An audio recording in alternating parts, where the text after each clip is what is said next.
ದೌರ್ಜನ್ಯ ಮಾಡಕ್ ಬರ್ಬೇಡ್ರಿ ನೀವು. ಹತ್ತಾಳಕ್ ನ್ಯಾಯ ಹೇಳೋ ನೀನು. ಹಾ ಅಲ್ಲ ಹೇಳ್ದವ್ರ ಮಾತು ಕೇಳಿ ಬರ್ಬೇಡಿ. ಹಿಂದಿಂದ ಮುಂದಿಂದಲ್ಲ ನೆನ್ಕರ್ಯ.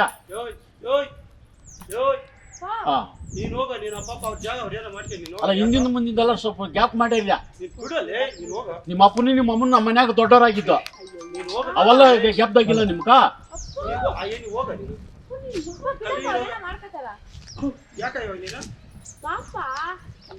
ಸರ್, ನಮ್ಮ ಹೆಸರು ಹರೀಶ್ ಅಂತ, ಕಾಜಿಕಲ್ಲಳ್ಳಿ ಗ್ರಾಮದಲ್ಲಿ ವಾಸವಾಗಿರೋದು. ಸುಮಾರು ಇದು ಹೆಂಗಪ್ಪ ಅಂದರೆ 93-94ರಲ್ಲಿ ನಮ್ಮೂರೊಂದು ಗಲಾಟೆ ಆಗುತ್ತೆ. ಈ ಏನು ಈ ಒಕ್ಕಲಿಗ ಸಮುದಾಯ ಇದೆಯೋ ಅವರು ಮತ್ತು ನಮ್ಮ ದಲಿತರ ಮೇಲೆ ಒಂದು ಕೇಸ್ ಆಗುತ್ತೆ, ಅಟ್ರಾಸಿಟಿ ಆಗುತ್ತೆ. 93-94 ಒಂದು ಅಟ್ರಾಸಿಟಿ ಆಗುತ್ತೆ. ಅವತ್ತಾದ್ರೂ ನ್ಯಾಯ ಒದಗಿಸ್ಬೇಕಂದ್ಬಿಟ್ಟು ಅವ್ರು ಬೇರೆ ಗೌಡರು ಇದ್ರು, ಏನೋ ಒಂದು ಸೆಟಲ್ಮೆಂಟ್ ಆಯಿತು, ನ್ಯಾಯ ತೀರ್ಮಾನ ಆಯಿತು. ಅದಕ್ಕೆ ಮೇಲೆ ಅದು ಸರಿ ಹೋಗ್ತಾರೆ ಅಂತಂದರೆ ಇವರು ಏಕಾಏಕಿ ನಮ್ಮ ಹರಿಜನ ಕಾಲೋನಿಯವ್ರ ಮೇಲೆ ಇವರು ಟಾರ್ಗೆಟು. ಬೇರೆ ಯಾರೂ ಟಾರ್ಗೆಟ್ ಇಲ್ಲ ಅವ್ರಿಗೆ. ಯಾಕಂದರೆ ಇನ್ನೆಲ್ಲರೂ ಪ್ರತಿಯೊಬ್ಬರೂ ಸಾಕ್ಕೊಂಡಿದ್ದಾರೆ. ಅವರು ಅಷ್ಟೋ ಏನೋ ಅವ್ರಿಗೆ ಕೊಟ್ಟು ಸಾಕ್ಕೊಂಡಿದ್ದಾರೆ. ಏನಪ್ಪ ಅಂದರೆ ನಮ್ಮ ಹರಿಜನರನ್ನೇ ನಮ್ಮವ್ರನ್ನ ಎತ್ತಿಬಿಟ್ಟು ಅವರು ವೈಯಕ್ತಿಕವಾಗಿ ದೇಶ ಬೆಳೆಸೋಂಥ ಕೆಲಸ ಇವ್ರು ಮಾಡ್ತಾರದು. 93-94 ಒಂದು ಅಟ್ರಾಸಿಟಿ ಆಗ್ತದೆ, ಅದು ಸಂಧಾನ ಆಗ್ತದೆ. ಆಮೇಲೆ ಏನಿದ್ರು ಮತ್ತೆ ಇವಾಗ ಮೊನ್ನೆ ಒಂದು 3 ವರ್ಷ ಹಿಂದೆ ಏನು ಮಾಜಿ ಸಂಸದರು ಇದ್ದರು, ಅವ್ರ ಮೂಲಕ AC ಸೋಮಶೇಖರ್ ಅವ್ರನ್ನ ಇಲ್ಲಿ ಕರೆಸ್ತೀವಿ ಸ್ಪಾಟ್ ಇನ್ಸ್ಪೆಕ್ಷನ್ಗೆ. ಅಂಬೇಡ್ಕರ್ ಭವನ ಬೇಕು ಅಂತ 10 ಎಕರೆ ಸರ್ವೆ ನಂಬರ್ 27ರಲ್ಲಿ 10 ಎಕರೆ 15 ಗುಂಟೆ ಇರೋದು. 15 ಗುಂಟೆಯಲ್ಲಿ 10 ಎಕರೆ 15 ಗುಂಟೆ ಏನಿದೆಯೋ ಕಾಲೋನಿಯಲ್ಲಿ ಯಾರೂ ಹರಿಜನರಿಗೆ ಯಾರೂ ಇಲ್ಲ ಅಲ್ಲಿ. ಹೃದಯ ರೋಗ ಮತ್ತು ಹೃದಯ ಶಸ್ತ್ರಚಿಕಿತ್ಸೆ, ವ್ಯಾಸ್ಕುಲರ್ ಶಸ್ತ್ರಚಿಕಿತ್ಸೆ, ಸಮಗ್ರ ಹೃದಯ ಆರೈಕೆ ಸೇವೆಗಳಿಗಾಗಿ ನಿಮ್ಮ ವಿಶ್ವಾಸಾರ್ಹ RL Jalappa Narayana heart centre, STUMC campus, Tamaka, Kolar. 180030090309. ಎಲ್ಲ ಇವ್ರದೇ. ಕೇಳಿದ್ರೆ ದೌರ್ಜನ್ಯ. ನಿಮ್ಮಪ್ಪನ ಹಾಕಿದ್ದ, ನಮ್ಮಪ್ಪನ ಹಾಕಿದ್ದು, ನೀನು ಹುಟ್ಟಿದ ಮುಂಚೆ ನಾನು ಹುಟ್ಟಿದ್ದೆ, ನಿಮ್ಮಪ್ಪನ ಹುಟ್ಟಿದ ಮುಂಚೆ ನಾವು ಇಲ್ಲಿದ್ರಿ. ಇದೇ ದೌರ್ಜನ್ಯಗಳೇ ಮಾಡ್ತಾ ಇದ್ದಾರೆ ಹೊರತು ಅವ್ರು ಏನೂ ಮಾಡ್ತಾ ಇಲ್ಲ. ಇದೇ ವಿಚಾರವಾಗಿ ನಾವು ಪ್ರೆಸ್ ಮೀಟ್ ಮಾಡ್ತೀವಿ. ಪ್ರೆಸ್ ಮೀಟ್ ಮಾಡಿದಾಗಲೂ ಕೂಡ ಪ್ರೆಸ್ ಮೀಟ್ ಮಾಡಿದಾದ್ಮೇಲೆ ಸೋಮಶೇಖರ್ ಅವ್ರು ಬರ್ತಾರೆ. ಸೋಮಶೇಖರ್ ಬಂದರೂ ಅವ್ರಿಗೆ AC-ಗೂ ಮರ್ಯಾದೆ ಇಲ್ಲ, DC-ಗೂ ಮರ್ಯಾದೆ ಇಲ್ಲ, ತಹಶೀಲ್ದಾರ್ಗೂ ಮರ್ಯಾದಿಲ್ಲ.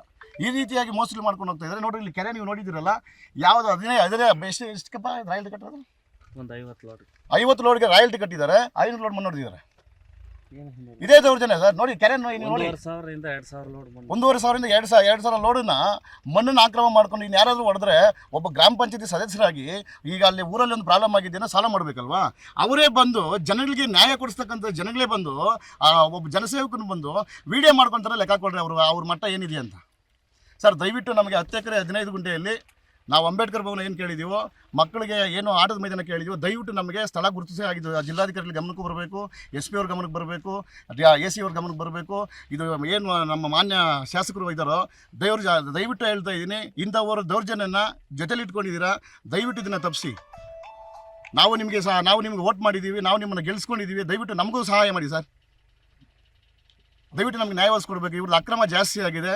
ಎಲ್ಲೋದ್ರೂ ಅಕ್ರಮನೇ, ಎಲ್ಲೋದ್ರೂ ನಮಗೆ ದ್ವೇಷ ಮಾಡೋದೇ ಹೊರತು ಅವರು ಸಾಲ್ವೇಷನ್ ಬರ್ತಾ ಇಲ್ಲ. ಹೇಮಗಲ್ ಸ್ಟೇಷನಲ್ಲಿ ಕಂಪ್ಲೇಂಟ್ ಕೊಟ್ಟಿದ್ದೀವಿ, 3 ದಿವಸ ಇರ್ರಿ ಅಂತಂದರು. ಅಧಿಕಾರಿಗಳು ಕೂಡ ಅವ್ರು ಏನೋ ಮಾತಾಡ್ಕೊಂಡಿದ್ದಾರೆ. ಅಧಿಕಾರಿಗಳು ಕೂಡ ನಮ್ಗೆ ನ್ಯಾಯ ಒದಗಿಸ್ಕೊಟ್ಟಿಲ್ಲ. SC/ST ಸೆಲ್ಲಲ್ಲಿ ಕೊಟ್ಟಿದ್ದೀವಿ, DC ಕೊಟ್ಟಿದ್ದೀವಿ, ತಹಶೀಲ್ದಾರರು ಎಲ್ರಿಗೂ ಕೊಟ್ಟಿದ್ದೀವಿ ಸರ್. ಬಟ್ ಯಾವುದೇ ರೀತಿ ಕಾರ್ಯರೂಪಕ್ಕೆ ಬರ್ತಾ ಇಲ್ಲ. ನಮಗೆ ನೀವು ನ್ಯಾಯ ಒದಗಿಸ್ಕೊಡ್ತೀವಿ ಅಂತ ನಾವು ನಿಮ್ಮ ಮೇಲೆ ಭರವಸೆ ಇಟ್ಟಿದ್ದೀವಿ. ದಯವಿಟ್ಟು ನಮಗೆ ನ್ಯಾಯ ಒದಗಿಸ್ಕೊಡಿ. ಹೆಸರು KM ನಾರಾಯಣ ಸ್ವಾಮಿ, ಲೇಟ್ ಮುನಿಯಪ್ಪ, ಕಾಜಿಕಲ್ಲಳ್ಳಿ ಅಂತಂದರೆ ನಾವು ಈ ಊರು ಹುಟ್ಟಿದನಿಂಕ ಇರೋಂಥ ಸ್ಥಳೀಯರು. ನಾವು ಊರು ಹುಟ್ಟಿದನಿಂದ ಪೂರ್ವಿಕನಿಂಕ ಇವಾಗ ನಮ್ಮ ತಾತ ಮುತ್ತಾಂದವ್ರ ಕಾಲದಿಂದ ಇರೋರು ನಾವು. ಫಸ್ಟು ಇಲ್ಲಿ ಹಳೆ ಊರು ಅಂತಿತ್ತು, ಅವರೇ ನಮ್ಮ ತಾತನವ್ರು ಜೀವನ ಮಾಡಿದರು. ಆಮೇಲೆ ಅಲ್ಲಿ ಇದಾಗಿ ಕಲ್ಲಳ್ಳಿ ಇಲ್ಲಿ ಕೆಳಗಡೆ ಬಂತು. ಆವತ್ತಿಂದ ನಾವು ಇರೋರಲ್ಲಿ ಇಲ್ಲಿ ಕಲ್ಲಳ್ಳಿಯಲ್ಲಿ ಪೂರ್ವಿಕನಿಂದ. ನಮ್ಮ ತಾತ ಅಂದರೆ 200 ವರ್ಷದಿಂದ ಇರೋರು ನಾವು. 200 ವರ್ಷದಿಂದ ನಮ್ಮ ತಾತ ಮುತ್ತಾತನವರು ಅಲ್ಲಿ ತಿಪ್ಪೆ, ಆಮೇಲೆ ಹುಲ್ಲು, ಆಮೇಲೆ ಹಂದಿಗೂಡು ಮೇಸಕ ಎಲ್ಲನೂ ಅಲ್ಲಿ ಹಾಕೊಂಡು 10 ಗುಂಟೆಯಲ್ಲಿ ನಾವು ಜೀವನ ಮಾಡ್ತಾಯಿದ್ದೀರಿ. ಆಮೇಲೆ ಇತ್ತೀಚೆಗೆ ನಾನು ಆತನ ಮುಂಡಜ್ಜಪ್ಪನ ಜೊತೆಯಲ್ಲಿ ಇದ್ದವನೇ. ನಾನು ಕಾಂಗ್ರೆಸ್ಸಲ್ಲೇ ಇದ್ದವನೇ. ನನ್ನೇ ಜೊತೆಲಿ ಇಟ್ಕೊಂಡು ನಾನು ಎಲ್ಲಿಯೋ ಏನೋ ಸುಮಾರು ಬೈರೇಗೌಡರ ಕಾಲದಿಂದ ಆತನ ಜೊತೆಯಲ್ಲೇ ಇದ್ದಿದ್ದು ನಾನು.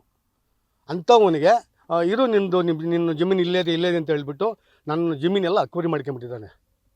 ಎಲ್ಲ ಫುಲ್ ಏನೂ ಮಡಗಿಲ್ಲ ನಮಗೆ. ಜೊತೆಲಿದ್ದವರಿಗೆ ಅನ್ಯಾಯ ಮಾಡ್ತಾರೆ ಸರ್ವೆ ನಂಬರು 27 10 ಎಕರೆ 15 ಗುಂಟೆ ಇದೆ, ಸರ್ಕಾರಿ ಗೋಮಾಳ. ಅದರಲ್ಲಿ ಯಾರಿಗೂ ಗೌರ್ಮೆಂಟ್ ಡಾಕ್ಯುಮೆಂಟ್ ಯಾರಿಗೂ ಆಗಿಲ್ಲ ಇದುವರೆಗೂ. ಏನೋ ಮನೆ ಕಟ್ಟಿದ ಸ್ವಲ್ಪ ಆಗಿದೆ ಮಂಡಲದಿಂದ, ಇನ್ನೆಲ್ಲ 27 ಎಕರೆನೂ ಹಂಗೆ ಇದೆ. ಅದರಲ್ಲಿ ನಾವು ಜೀವನ ಮಾಡ್ತಾಯಿದ್ದೀರಿ. ಸುಮಾರು ಇವಾಗ ನಾವು ಈಗ ಕೃಷ್ಣಬಳ್ಳಿ ಕಾಲದಿಂದ ನಾವು ಇದನ್ನ ಜೊತೆಲೆ ಇದ್ದು ಬೇರೆ ಕಡೆ ಬೇರೆ ಅವತ್ತು ತಗೋದೆ BJP ಕಾಂಗ್ರೆಸ್ ತಗೋ ಸುಮ್ಮನೆ ಬಿಡ್ತಾರ, ಚಿಪ್ಪನೆ ಬಿಡ್ತಾರೆ ನನ್ನ. ನಮಗೇನು ಸಪೋರ್ಟ ಮಾಡಲ್ಲ, ಈತ ನಮ್ಗೇನು ಸಪೋರ್ಟ ಮಾಡಿಲ್ಲ. ಇವಾಗ ನಮ್ಮದನ್ನೇ ಏನೋ ಸುಮಾರು ನಮ್ಮ ತಾತನವ್ರ ಕಾಲದಲ್ಲಿ ಇದ್ದದನ್ನು ನಮ್ಮನ್ನ ಅಲ್ಲಿ ಖಾಲಿ ಮಾಡ್ಸಕ್ಕೆ ರೆಡಿ ಮಾಡಿ ಕೇಳಿದ್ರೆ ರೆಡಿ ಜಮ್ ಮಾಡೋದು, ನೀನು ಬಾ ಕೋಲಾರ ಅನ್ನೋದು, ನಮ್ಮ ದಲಿತ ನಿಂತು ಬಿಡೋದು, ಇಲ್ಲ ಕೋಲಾರ ಬಾ ನೀನು ನೋಡ್ಕೊಂತೀನಿ ರೌಡಿ ಇಟ್ಬಿಡ್ತೀನಿ ಅನ್ನೋದು, ಪ್ರಾಣ ಬೆದರಿಕೆ ಹಾಕಿ ಆತನ ಏನೋ ನನಗೆ ಪ್ರಾಣ ತೊಂದರೆ ಆಯಿತು, ಆತನೇ ಕಾರಣ. ನಮಗೆ ನಾವಿರೋ ಜೀವನ 10 ಗುಂಟೆ ನಮ್ಗೆ ಬಿಟ್ಕೊಡ್ಬೇಕಲ್ಲಿ. ಕಾಜಿಕಲಹಳ್ಳಿ, ನರಸಾಪುರ ಹೋಬಳಿ, ಕೋಲಾರ ತಾಲೂಕು. ಈಗ ನಮ್ಮ ಇದರಲ್ಲಿ ಏನಾಗಿದೆ, ನಮ್ಮೂರಲ್ಲಿ ಇವಾಗ ನಾವು 20-30 ವರ್ಷಗಳಿಂದ ಅಲ್ಲೇ ಕಸ ಹಾಕ್ಕೊಂಡು ವಾಸ ಮಾಡ್ಕೊಂಡಿದ್ವಿ. ಇವಾಗ ಅಲ್ಲಿ ಹೋಗಿ ನಮ್ಮದು ಜಾಗ ಬೇಕು ಅಂತ ಹೋದರೆ ಫುಲ್ ದೌರ್ಜನ್ಯ ಮಾಡ್ತಾರೆ, ನಮ್ಮ ದಲಿತರನ್ನೇ ಎತ್ತಿಬಿಟ್ಟು ನಮ್ಮ ಮೇಲೆ ಜಗಳಕ್ಕೆ ಬಿಡ್ತಾರೆ.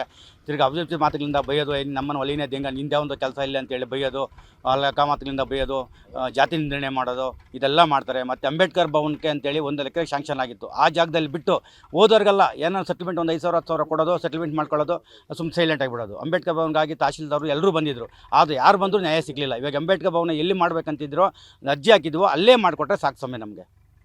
ಅದನ್ನು ಮಾಡಬೇಕು ದಯವಿಟ್ಟು. ಇವ್ರದ್ದು ದೌರ್ಜನ್ಯ ಜಾಸ್ತಿ ಆಗಿಬಿಟ್ಟಿದೆ. ಮಿಸ್ಕಿರೆ ಸಾಕು ಅಲ್ಲಿರ ಮೇಲೆ ದೌರ್ಜನ್ಯ ಮಾಡೋದು. ಆಮೇಲೆ 3-4 ಕಂಪ್ಲೇಂಟ್ಗಳಾಗಿದ್ದಾವೆ ಅವ್ರ ಮೇಲೆ. ಸುಮಾರು ದಲಿತರೇ 3-4 ಕಂಪ್ಲೇಂಟ್ಗಳಾಗಿವೆ. ರೇಪ್ ಕೇಸ್ಗಳಾಗಿದ್ದಾವೆ ಅವ್ರ ಮೇಲೆ. ಸುಮಾರು 4-5 ಜನ ರೇಪ್ ಕೇಸ್ಗಳಾಗಿದ್ದಾವೆ. ಎಲ್ಲ ಸೆಟಲ್ಮೆಂಟ್ಗಳು ಮಾಡೋದೇ ಅವ್ರ ಮನೆಯವರು ಸರ್. ಹಂಗೆ ಕೆರೆಯಲ್ಲಿ ಒತ್ತುವರಿ ಮಾಡಿ ಮಣ್ಣೆತ್ತು ಬೇರೆ ಕಡೆ ಸೇಲ್ವು ಮಾಡಿದ್ದಾರೆ, ಮಾರಾಟವೂ ಮಾಡಿದ್ದಾರೆ. ಆ ಜಾಗ ಬೇಕಾದ್ರೆ ತೋರಿಸ್ತೀವಿ ನಾವೇ. ಸುಮಾರು ಕೋಟ್ಯಾಂತರ ರೂಪಾಯಿ ಹಗರಣಗಳು ಕೆರೆಯಿಂದ ಮಾಡಿದ್ದಾರೆ ಅವರು. ಕೆರೆಯಲ್ಲಿ ಮಣ್ಣು ತಗೊಂಡೋಗಿ ಬೇರೆ ಕಡೆ ಮಾರ್ಕೊಂಡು ಸುಮಾರು ದುಡ್ಡು ಮಾಡ್ಕೊಂಡಿದ್ದಾರೆ ಸರ್. ಕೇಳಿದ್ರೆ ಎಲ್ಲ ಪೊಲೀಸ್ ಸ್ಟೇಷನ್ಗಳು ಎಲ್ಲ ಅವ್ರಿಗೆ ಈಕ್ವಲ್. ಯಾವ ಸ್ಟೇಷನ್ಗೆ ಹೋದ್ರು ಕಂಪ್ಲೇಂಟ್ ತಗೊಳಲ್ಲ. ಕಂಪ್ಲೇಂಟ್ ತಗೊಂಡ್ರೂ ಕೇಸ್ ಬುಕ್ ಆಗಲ್ಲ. ಏನು ಒಂದು 4-5 ಎಲ್ಲ DC office, AC office, Vemgal office ಎಲ್ಲ ಕಡೆನೂ ಕೊಟ್ಟಿದ್ದೀವಿ ಕಂಪ್ಲೇಂಟು. ಯಾವ ಕಂಪ್ಲೇಂಟ್ ಕೊಟ್ಟರು ಏನೂ ಪ್ರಯೋಜನ ಆಗಲಿಲ್ಲ. ಕಡೆಗೆ ನಾವು TV ನವ್ರ ಮನೆ ಬಂದಿದ್ದೀವಿ ಸಮಯ. ಯಾರ ಮೇಲೆ ಕಂಪ್ಲೇಂಟ್ ಕೊಟ್ಟು? ಮುನ್ರಾಜ್, ಕಾಜಿಕಲಹಳ್ಳಿ ಮುನ್ರಾಜಪ್ಪ ಅವ್ರ ಮೇಲೆ. ಮೆಂಬರು ಚಂದ್ರಪ್ಪ ಅಂತಿದ್ದಾರೆ. ಅವ್ನು ಚಂದ್ರಪ್ಪಂದು ಮೆಂಬರ್ಗೆ ಲಾಯಕ್ಕಿಲ್ಲ ಸರ್. ಮೆಂಬರ್ಗೆ ಲಾಯಕ್ ಅನಾಯಕ್ ಅದು ನಾವು ಇವಾಗ ಗೆದ್ದಾಯಿಂದ ಒಂದು ಕೆಲಸ ಕಾರ್ಯ ಮಾಡಿಕೊಟ್ಟಿಲ್ಲ. ಬಟ್ ಎಲ್ರಿಗೂ ಗಲಾಟೆಗೆ ತಂದುಕೋದು, ಯಾರನ್ನು ಕೇಳಿರೇನು ಅವ್ರನ್ನ ಜಗಳಕ್ಕೆ ಬೀಳೋದು, ನಮ್ಮಲ್ಲೇ ನಮ್ಮ SC STಗಳನ್ನೇ ಜಗಳಕ್ಕೆ ಬಿಟ್ಟು ನಮ್ಮಲ್ಲೇ ಜಗಳ ತಂದಿಕ್ಕೋದು, ಈ ಥರ ಕೆಲಸಗಳು ಜಾಸ್ತಿ ಮಾಡ್ತಾ ಇದ್ದಾನೆ ಸರ್ ಅವ್ರನ್ನ. ಈಗ ದಯವಿಟ್ಟು ನಮ್ಗೆ ಅಂಬೇಡ್ಕರ್ ಭವನ ಎಲ್ಲಿ ಅರ್ಜಿ ಹಾಕಿದ್ವೋ ಅಲ್ಲೇ ಅಂಬೇಡ್ಕರ್ ಭವನ ಆಗಬೇಕು ಒಂದು. ಇನ್ನೊಂದು ದಲಿತರು ನಮ್ಮದು ಸ್ವಲ್ಪ ಸುಮಾರು 45 ವರ್ಷಗಳಿಂದ ಜಾಗ ಅಲ್ಲಿ ಅನುಭವದಲ್ಲಿದ್ದ ಜಾಗನ ಬಿಟ್ಕೊಡ್ಬೇಕು ಸ್ವಾಮಿ. ಒಂದು 10 ಗುಂಟೆ ಜಾಗ ಇದೆ, ಅದನ್ನ ಬಿಟ್ಕೊಡ್ಬೇಕು ಸ್ವಾಮಿ. ಈಗ ಹೇಳಿದ್ರು ಯಾವ ಸ್ಟೇಷನಲ್ಲಿ ಮಾಡಿದ್ರು ಯಾವ ಕಂಪ್ಲೇಂಟು ತೊಗೊಳ್ಳಲ್ಲ, ಕಂಪ್ಲೇಂಟೇ ತೊಗೊಳ್ಳಲ್ಲ, ಯಾರು ಪರಿಶೀಲನೆ ಮಾಡಲ್ಲ. ಕರ್ಕೊಂಬಂದು ಯಾರನ್ನು ಏನಪ್ಪ ಏನು ಗಲಾಟೆ ಅಂತೇಳಿ ಎನ್ಕ್ವೈರಿನೂ ಮಾಡಲ್ಲ. ಇವರು ಕೊಟ್ಟು ಸುಮಾರಾಗಿ 15-20 ದಿವಸ ಆಗಿದೆ ಕಂಪ್ಲೇಂಟ್ ಕೊಟ್ಟು. ಇದುವರೆಗೂ ಸ್ಟೇಷನ್ ಕರೆದು ಏನಪ್ಪ ಕಂಪ್ಲೇಂಟ್ ಅಂತ ಎನ್ಕ್ವೈರಿ ಮಾಡಿದ್ದಲ್ಲಿ ಯಾರು ಪೊಲೀಸ್ ಅಧಿಕಾರಿಗಳು ಕೂಡ ಎನ್ಕ್ವೈರಿ ಮಾಡಿಲ್ಲ. ನಮಗೆ ಬುದ್ಧಿ ಹೇಳ್ತಾರೆ, ಅಲ್ಲಿ ಹೋಗ್ಬೇಡಿ, ಕಸ ಹಾಕ್ಬೇಡಿ, ನೀವು ಅವ್ರು ಜಾಕ್ ಹೋಗ್ಬೇಡಿ ಅಂತ ನಮಗೆ ಮಾತ್ರ ಹೇಳ್ತಾರೆ ಹೊರತು ಕಂಪ್ಲೇಂಟ್ ಕೊಟ್ಟಿರೋರನ್ನ ಯಾಕಪ್ಪ ಗಲಾಟೆ ಆಯಿತು ಏನು ಅಂತೇಳಿ ಇದುವರೆಗೂ ಪರಿಶೀಲನೆ ಮಾಡಿಲ್ಲ ಸಮಯ.